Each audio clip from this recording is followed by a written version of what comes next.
Hey, this is Dave Walters from Steam Powered Marketing. And if you really want to learn how to level up your life, you should be listening to the Time to Shine Today podcast with my good friend, Scott Ferguson. Let's level up. Time to Shine Today podcast Varsity Squad. It's Scott Ferguson. We're at episode 322 with the founder of Steam Powered Marketing, David Walters. It's kind of a two-part interview, so it's a little bit longer, so just bear with it because we really dug into how David has helped veterans really level up past PTSD.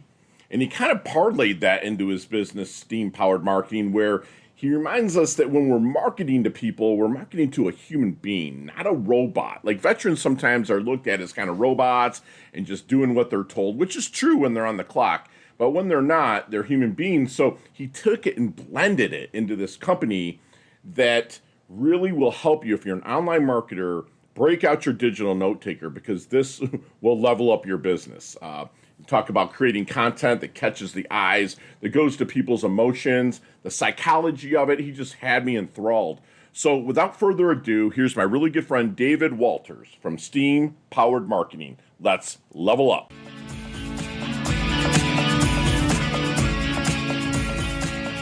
Time to Shine Today podcast Varsity Squad. This is Scott Ferguson.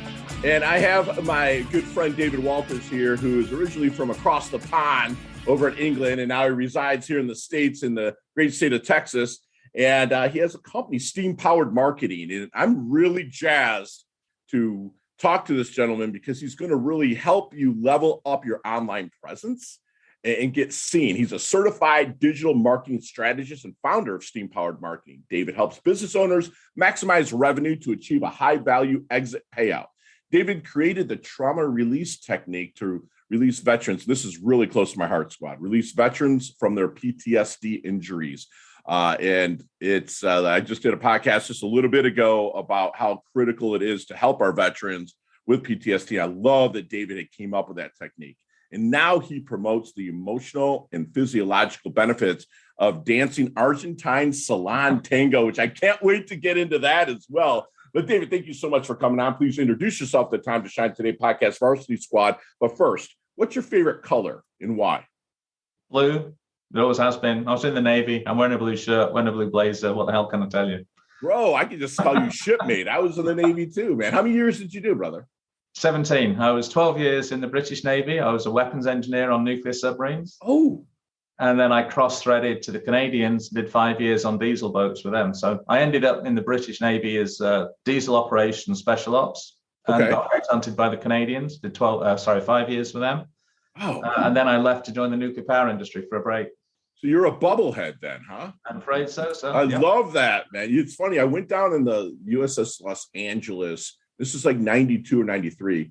And I was able to take a ride on it. We did a surface burst and it was so fun, dude. It was a lot of fun. But I just didn't, at that time, they were hot racking where they would you had shifts from 12 to 12 or 7 to 7. And you shared a rack and had to change the rack where you sleep, squad, if you don't know that. But David, let's get in. I love those roots. I love that you're a fellow shipmate of mine here. This is even better. We're even more connected. But let's kind of get how we really leveled up into. Let's touch on the kind of the PTSD, if you don't mind, and how you're helped with that, and then we'll get into the Steam Powered Marketing as well. Sure, yeah, sure. So, the backstory then. So I was up in Canada. I was living in Canada at the time. Okay. And after the nuclear power industry, I had a crisis management company, and we were doing crisis management training for C-level executives in some of the major firms up there. Okay. And what we found is we had very smart guys who we gave them the plan, we gave them the procedures, we done all the risk assessment, written their plans. When we put them into an exercise, they would shut down and say, "Well, this doesn't make sense. These are C-level teams who can run multi-million-dollar corporations." Oh. When we put them into a crisis management scenario, the wheels fall off the cart very quickly. So we went back and said, are we doing something wrong? Are we not training these guys right? And we actually came up and said, these guys are extremely good at running business operations in day-to-day, operations mode. What they're not prepared for is the sort of the rapid fire decision making that we need in the military when you're in crisis mode. And so they went into a stress response. And when you go into stress, your ability to think rationally shuts down. That's why, in the military, we train, everything's repetition. So these C-level teams were not performing. So we looked at ways of helping them deal with their, how they can overcome the stress response so they can think in a crisis situation. And I discovered this technique called EFT, the emotional freedom technique. So I trained in that, and we started to introduce that into our programs. And then I returned, I had a sort of personal issue, returned to the UK. And then when I was in the UK, I knew that EFT had been used successfully with the VA to help people with PTSD. I got connected into into the veterans community in the UK. Got connected to a guy called Major General Robin Short, who was the retired head of Army Medical Services. Put together a program with a friend of mine who was an NLP master practitioner. And we actually ran 3-day courses. And at the end of 3 days, we had an 84% recovery rate. So at the end of 3 days, 84% of the guys who finished the course were free from the trauma of the military trauma that had caused their PTSD. So most of the guys we were working with the Falklands vets. David, were these ex-veterans that moved into C-level? C-suite? No. Two different things. So the C-level was the backstory that got me into EFT. Got it. Okay. The EFT was what I then used to create the PTSD recovery program. Love it. And remind me again what EFT is. The emotional freedom technique. Okay. Got it. And what, I hate to say it without disrespect, but what qualified you to really design that and get people to listen to you with regards to? So in Canada, before I returned back to the UK, I went through the training on EFT, so I became an advanced practitioner. Okay. In Canada. Then I returned and I connected with a guy who was an NLP master practitioner. I'm sure you've heard of NLP. Oh, neuro-linguistic programming. Absolutely. Yeah. So the two of us put together a program. So we had NLP and we had EFT, and we combined that. And we were running a 3-day course, and Major General Short had recently run a veterans-only hospital for PTSD casualties. He had to shut that down because he couldn't get the funding, which again was another tragedy. That is. So he had this huge list of people who needed help. So we were working with these guys on an ad hoc basis, really trying to do the best we could. And then, when he saw the results that we got, he presented our papers to the Defence Select Committee on 2 different occasions. The British government denied they had a problem with PTSD. Wow. The reality is, from a legal perspective, the British government, the MOD does not have a problem with PTSD. And the reason they don't have a problem is when the guys get PTSD and it gets too bad that they can't function operationally, they either drink themselves out of the service or they voluntarily release. And then once they're out, they're not the Ministry of Defence's problem. They're the problem of the National Health Service. And some of the guys we talked to that were, they were put into national health, cognitive behavioral therapy group sessions. And they were telling their stories from the Falklands War and Iraq, wherever they'd been. Sure. And, the civilians who'd been in a car crash were actually being more traumatized by the vets in the therapy session than their initial PTSD. So they would kick the vets out. So this is just too heavy for what we can deal with. And so they were kicking the vets out of the CBT sessions and basically abandoning them. Wow. It's tragic. It's not tragic. It's disgusting. It's disgusting, and it's just bullshit, and I really appreciate you standing up for our veterans. That's something that more people, I wish that they would do. And, we have coalitions here, that we have groups and stuff here in South Florida where we make sure that the veterans here are taken care of. And, if not, we have some pretty good influencers to make sure that they do step up. So basically, I hear a lot of passing the buck at the government level, saying, that's, yeah. And it's crazy. You also mentioned that it's a physiological response as well, right? It's not just mental. I mean, it might start there because what's stored, but then it leaks into, like you said, not being able to perform at levels to, make it up the corporate ladder, if you will, if that's the choice of the veteran, because of the PTSD, they can't perform and make it up that way, right? I see that a lot. The guys that we worked with, there was one guy, as a Marine, and he'd been in the Falklands just before the final assault on Stanley. Right. And the Marines were on the start line, and the BBC World Service announced in the clear that the Royal Marines were now on the start line ready for the final assault on Port Stanley. And guess what? The enemy were listening to the BBC World Service. Funny how that happens. Wow. They then immediately called to the guys on the Falcon saying, hey, you know, the attack's about to start. And then here's where they are, which is even more ridiculous. So they got mortared, and this guy, and so they couldn't move, and they only had their fighting kit. They didn't have their Bergens or anything. And he said he spent, I think, 36 hours in a slit trench. Wow. Being mortared, and he could see the way he was laying. He could see the Argentinian mortar emplacement, and the flash to bang was 42 seconds. Wow. So 36 hours, he laid there going flash and counted 42 to see if the mortar was going to end up in his slit trench.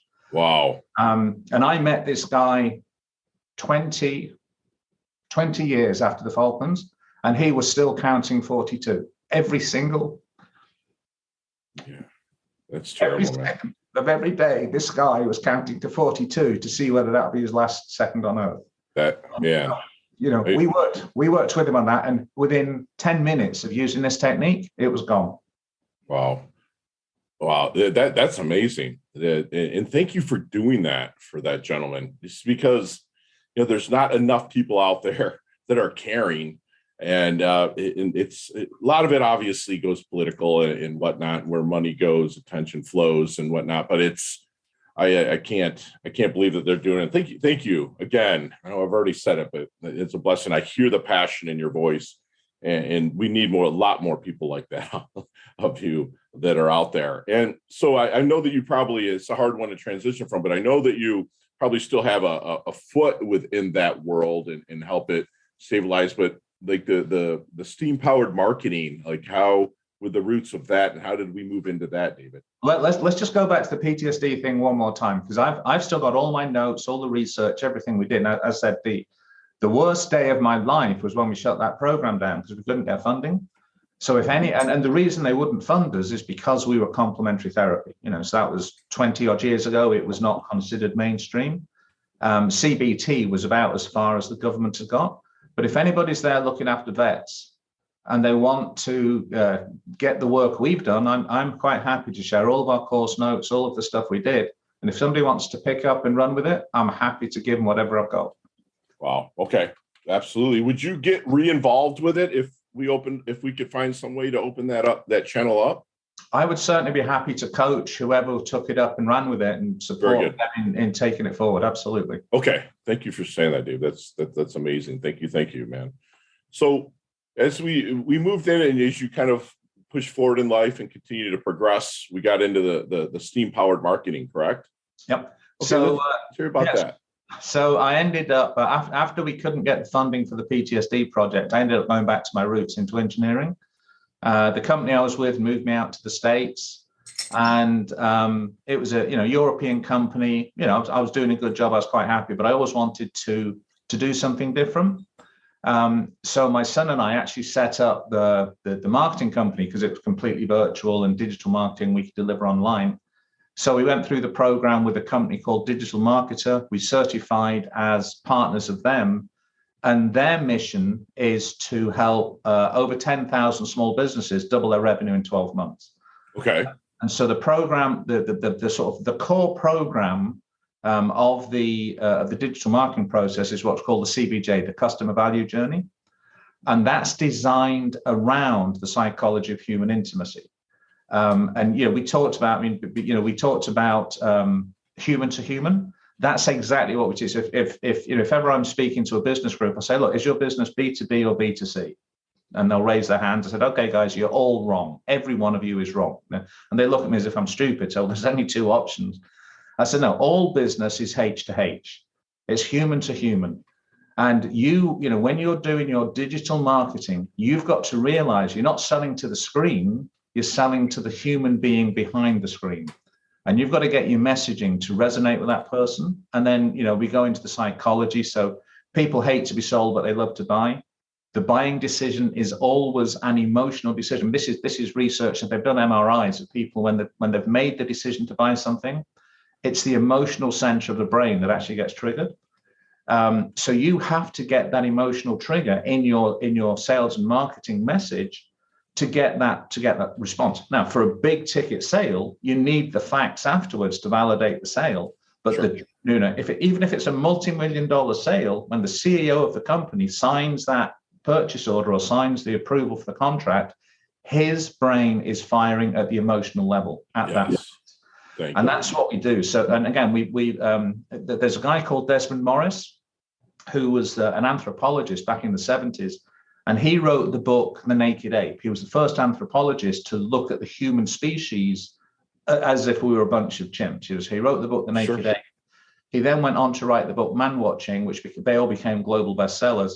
And then I think his third book was a book called On Human Intimacy. And he defined human intimacy as being 12 stages. And so what the guys at Digital Marketer did, which was pretty clever, they took the principles of these 12 stages of human intimacy and translated that into an 8-step journey for businesses, so you can apply the psychology of intimacy to the way you message and interact with your client to make that journey from being a suspect to a client to ultimately a raving promoter and supporter of your brand through this psychological process. Very, very powerful technique. Wow.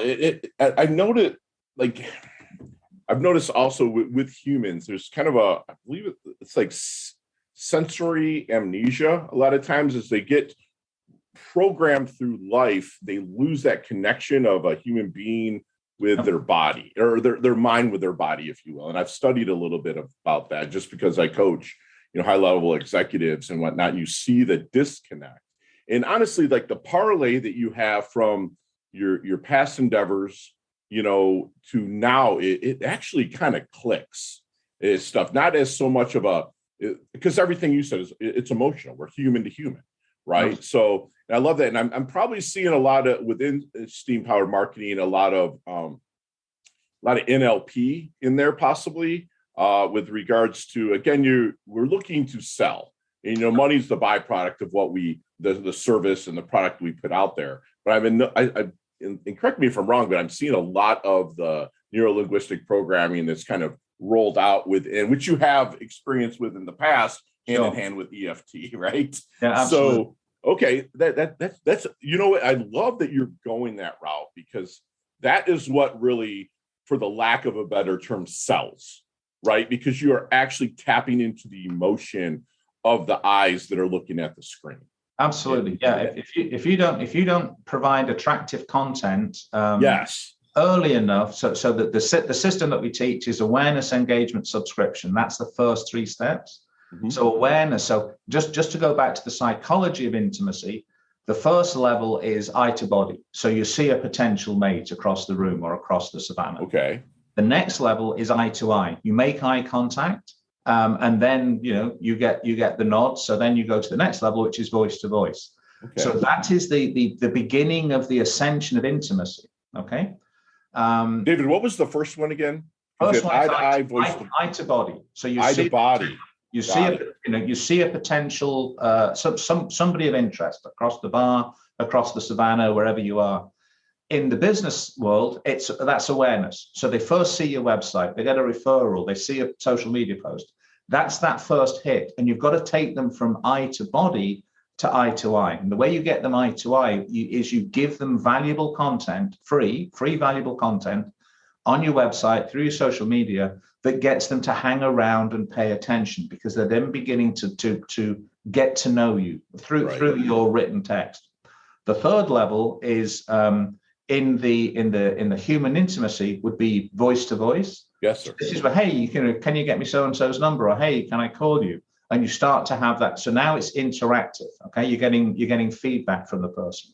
Wow. In the marketing thing, this is what we call the subscription step. And the way we translate from the engagement step to the subscription step is we're still giving great, valuable content. But at the engagement stage, it's ungated, it's free. It's on the website, download it, do whatever. We're not asking for anything, it's just there. But then we have something that's really super valuable. And often, and one of the things we find, people want to put out 30, 40-page white papers. That is not what sells. What sells is the one-page cheat sheet. So if you can have a ton of information free on your website, which is ungated content to engage them, then you have the one-page checklist. You distill that 40-page white paper into a one-page checklist. You have that on your website. That's gated. So then for them to get that, they've got to give you their email. Love it. Once you've got that email, you can market to them forever for free. As long as you don't insult them and you don't spam them, you can remarket to that person forever for free, because you've got this contract now. You've given them something really valuable, and in return, they felt comfortable because they know you. They felt comfortable giving you their email. And you gave them up front what they came there for. Meaning, like if you and I are at dinner and I ordered a filet and they brought me cauliflower and a veggie dish, I mean, I'd be pissed, right?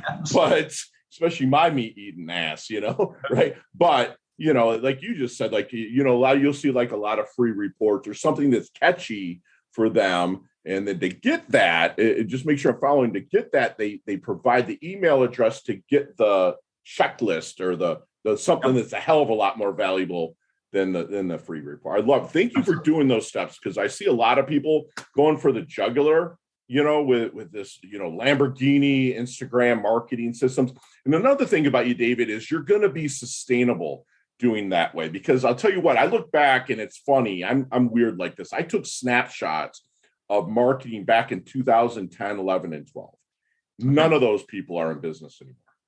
Yeah. And they're not millionaires and they're billionaires or nothing. They were just going for that quickie, if you will, and not providing that value. And that's where my coach back in 2009, I built my email list to just over 160,000 subscribers, and I have a 32% open rate when I send, because what I send is value, right? And it's and I bargain on that. And that's what usually I ask a question: what do you think their biggest blind spot is? But I think we might have covered that. Is like people in the digital marketing, right? They go for like the now money instead of like living. Like you just said, dude, I love. I'm sorry I'm doing all the talking here, but I'm so blown away with the eye to body, the eye to eye, and the voice to voice. It's like that's how you would court anybody, whether it's a lover or a business. Like if I want to do business with you, I'm not going to run up to you and say, David, hey, come do business with me. You read each other's posture, you smile, you get to know each other, because I'm more interested in your story than I am telling you mine. Although the end game, I really want to tell you mine because I want to do business with you. Absolutely. Well, again, man, I'm excited. All right, so going back to the psychology, so the 12 steps, okay? Yeah. So we did eye to body, eye to eye, voice to voice, hand to hand, hand to shoulder, hand to waist. And that you want to go farther than that? You go all the way to level. But interestingly enough, what the psychologists found was the speed at which you go through the 12 steps is irrelevant. And we've seen this. I mean, if you've ever been stranded at an airport, and the plane's been cancelled, and the desk agent comes and said, hey, we're not going to take off tonight. Here's some tickets for the local hotel. And everybody's been sat there in the bar for 2 hours. You then see people hooking up who've never met before. Okay. That's going through the 12 steps in 2 hours. Yeah. Okay. So the speed at which you go through it is irrelevant. What is important is if you miss more than one step, the chain breaks, because it's too much of an ask. It's too much of an imposition. And so the way small business is, hey, you hit my website. Thank you. Buy my shit. Right. What? Where did that come from? There's no relationship. There's no trust. There's no courting. It's just bang. It's the same as, hey, thanks for coming for coffee. When are we going to have children? What? Right. Where did that come? Where did that come from? There's no relationship. And that's the whole point of the marketing process. Even though it's digital, you are building an emotional relationship with the person behind the screen. That's the whole point. Love it. And David, when you're starting to work with a prospect and bring them into the steam-powered marketing, is there any good question that you wish that they would ask you but never do? The biggest question I would want them to ask me is, what is the easiest thing I can do to build the relationship? And it's really be you. Don't hide behind. I mean, we'll talk about brand. I mean, we talked about the handlebar. That's personal branding. That's just a business tactic, because people forget names, they forget faces. but they don't often forget the crazy English guy with the handlebar mustache. So that's personal branding, but that's not me. The me is the person behind that. And what people forget time and time again is they've got to reach behind the brand. They've got to reach behind the defensive persona to build that relationship. Love it.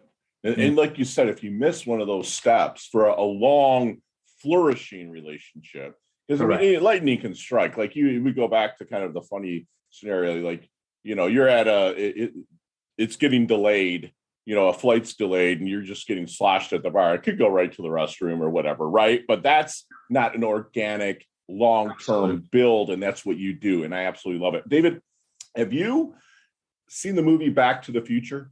Yes. Okay, let's get in that DeLorean with Marty McFly, okay? I want to go back to the Double Deuce, the 22-year-old David.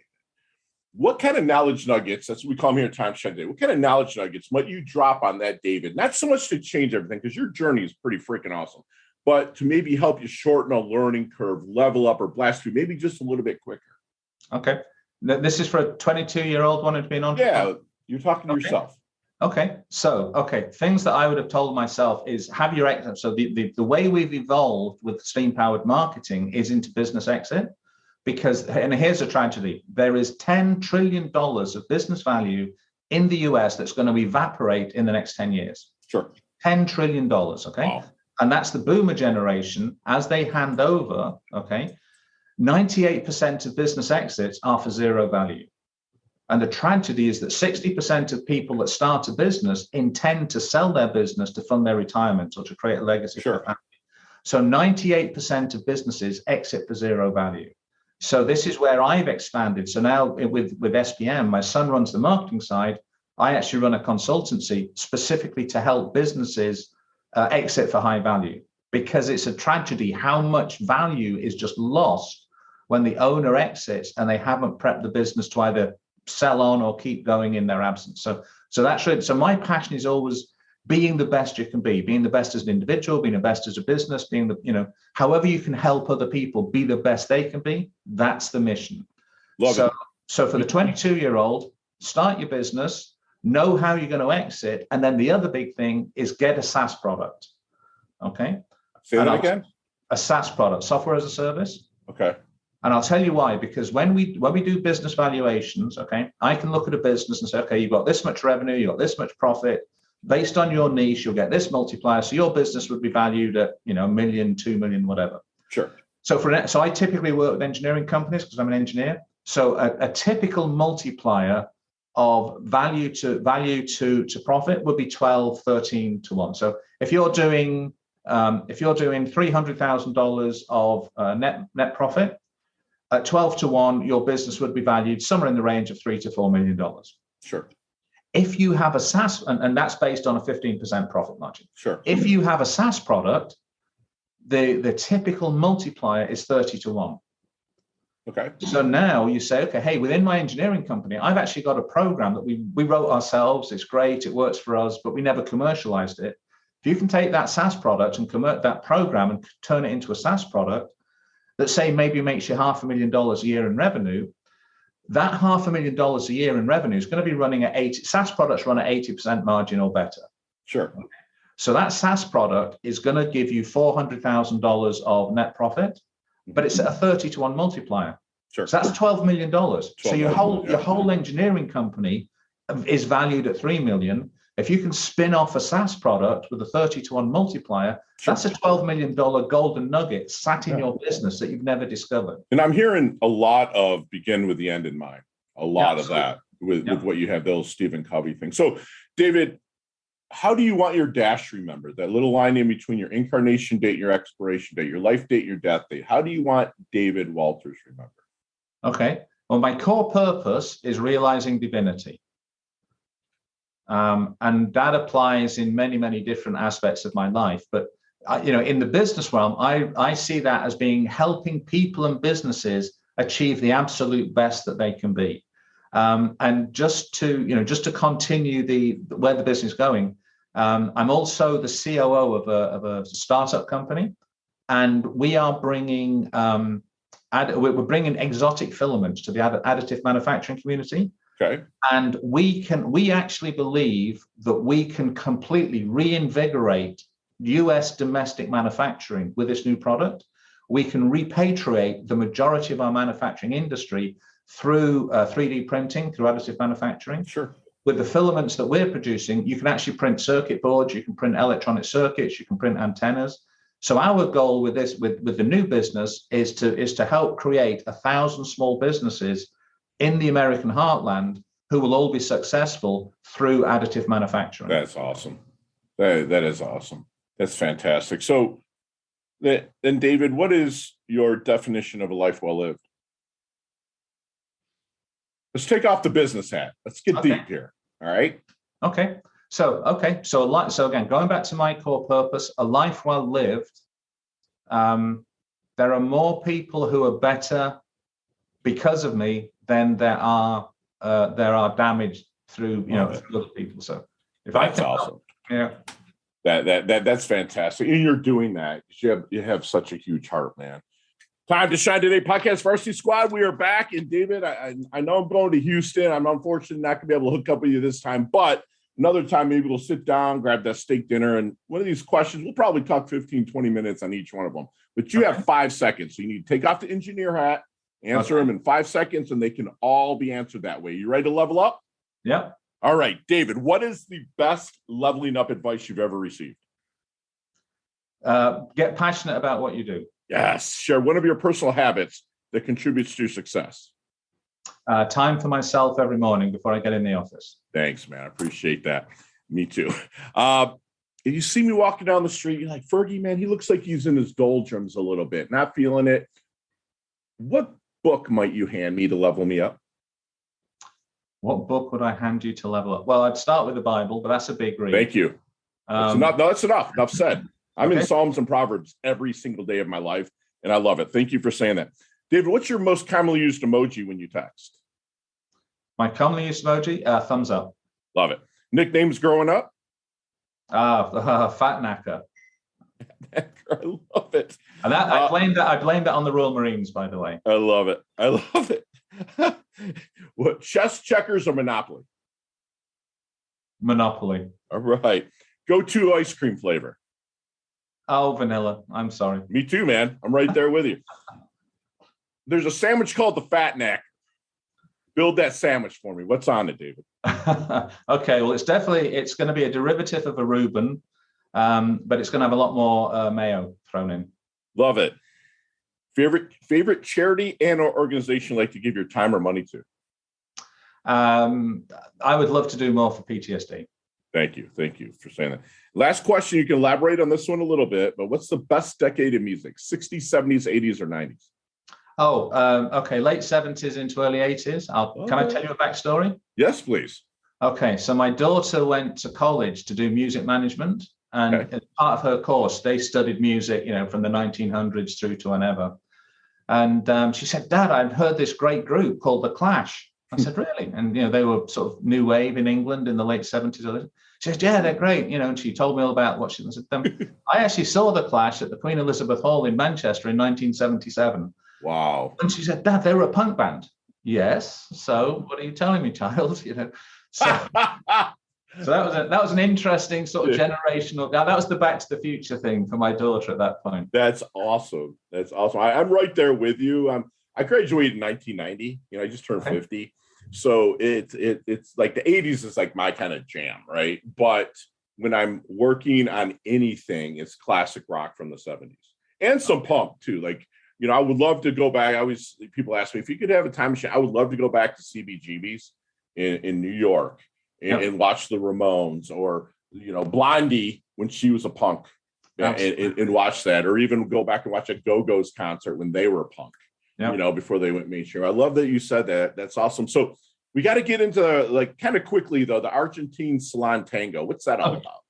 Okay. So I wanted to do something sort of outside of the office. I wanted to get something just completely different from what I'm doing. And I used to travel to Argentina on business. And I loved watching the street tango there. So I joined the local tango school just to do the group classes and whatever. And I completely and absolutely fell in love with it. Nice. It is the most intellectual dance. So for the leader, so salon tango is totally improvised. There is no choreography whatsoever. The leader is, and again, I'm an engineer, so I like thinking spatially. But no, really, the leader has to think in 4 different dimensions in real time. Okay, so you're thinking, what do I do to my body to move it so that my partner moves the way I want it to? What do I have to do to get my partner to enable her to do the move she wants to do? What am I doing to be in time with the music? Because we're always trying to hit that beat. Because in tango, the 2 partners are always out of balance. That's why they say it's 2 to tango. Yeah. You're always holding each other up. Yeah. And then the 4th element is, I was at a milonga last night. One of the instructors was leaving. There must have been 30 couples on the dance floor. So you've got very little room. You're all trying to show what the role of the leader is, to show off the partner, make them look beautiful. Okay. That's what you do as a leader. And so there's 30 couples on this dance floor, very, very small space. So not only are you trying to find the space to give your lady or your follower the opportunity to look beautiful, but you're doing it in relationship to the music and to the other 30 couples. So it becomes this sort of symbiotic relationship. Right. But then you take it to the next level. A salon tango is danced in the close embrace, and it's typically danced in a 10 or what they call a tanda, a 10 or 12 minute set of music, which is typically 4 songs. In that 12 minutes, in the close embrace, you can actually stimulate all of the 4 pleasure hormones in the brain. So you're in the embrace with your partner, you're connected to the music. So you've got the musical connection, you've got the human to human touch, you've got the objective of completing a task successfully. So the dopamine, and I can't remember the oxy, whatever it is, all of those 4 pleasure hormones in the brain can be released at the end of a 12-minute tanda. It's the most sensual and intellectual dance I've ever experienced. It would reinvigorate that if you're dealing with, because I dealt with it with sensory amnesia.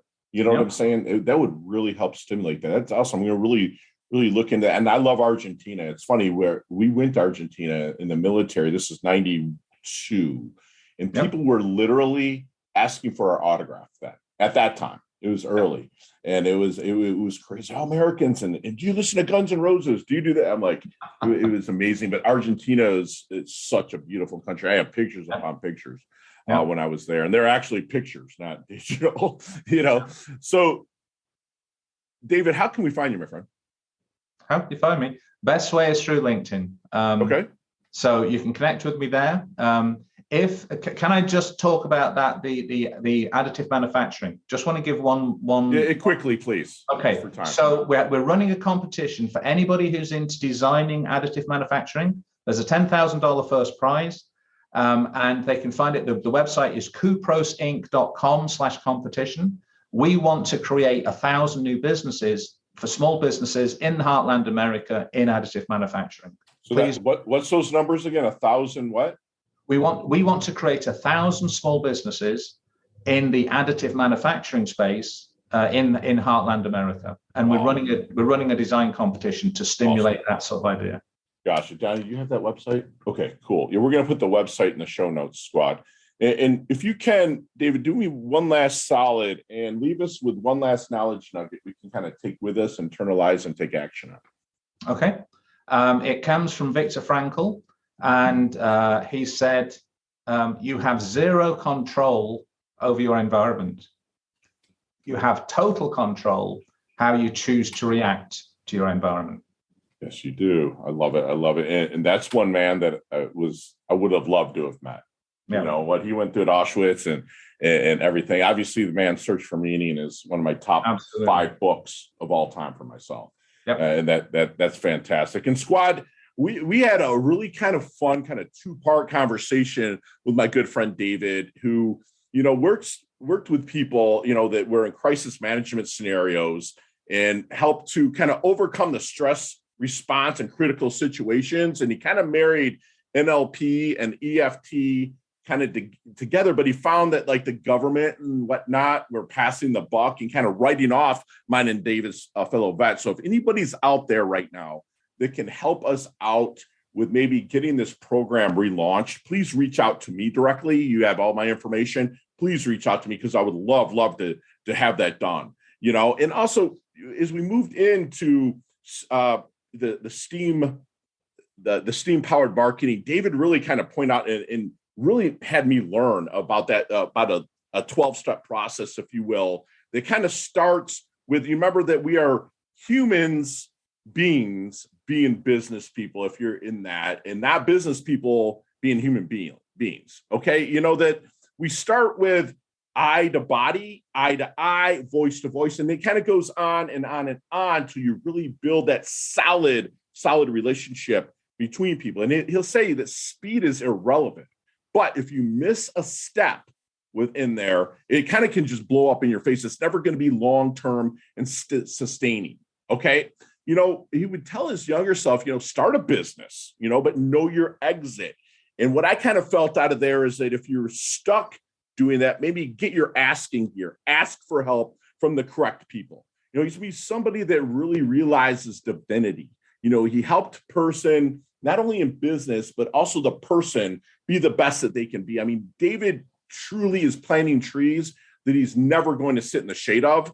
And I absolutely love that about my good friend here, David, you know, and he wants to have, with additive manufacturing, 1,000 small businesses added into the heartland of America. And that's an awesome goal, because that will really jumpstart. And in our climate, again, I don't talk political or too much religion on this show, but that is vastly needed, because we're coming up on kind of kings and monarchs in peasants, and there's really erasing that middle class. And something that David here is doing can really help jumpstart that and help people really realize there's potential. And then he reminded us with Viktor Frankl that we have zero control over our environment. We have total control in how we can address that, how we can think about it. And David, you've definitely earned your varsity letter here at Time to Shine today. You level up your health, you level up your wealth, you're humble, yet you're hungry. I cannot wait. And we're going to collaborate in the future. Thank you so much for coming on, brother. I love your guts.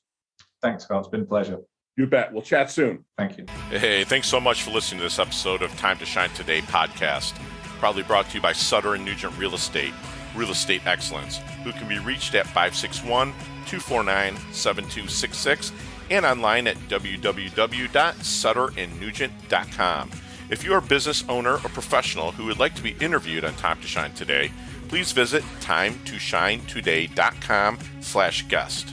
If you like this episode, please subscribe on Apple Podcasts, Google Podcasts, Stitcher, Spotify, iHeartRadio, or wherever you get your podcasts. There's a link in the show notes to our website. Also there, you will see our recommended resources. We hope that you will support our show by supporting them. If you like what you've been listening to, it'd be great if you could just give us a 5-star rating and tell your friends how to subscribe while you're at it. I'm your host, Scott Ferguson, and until next time, let's level up. It's our time to shine.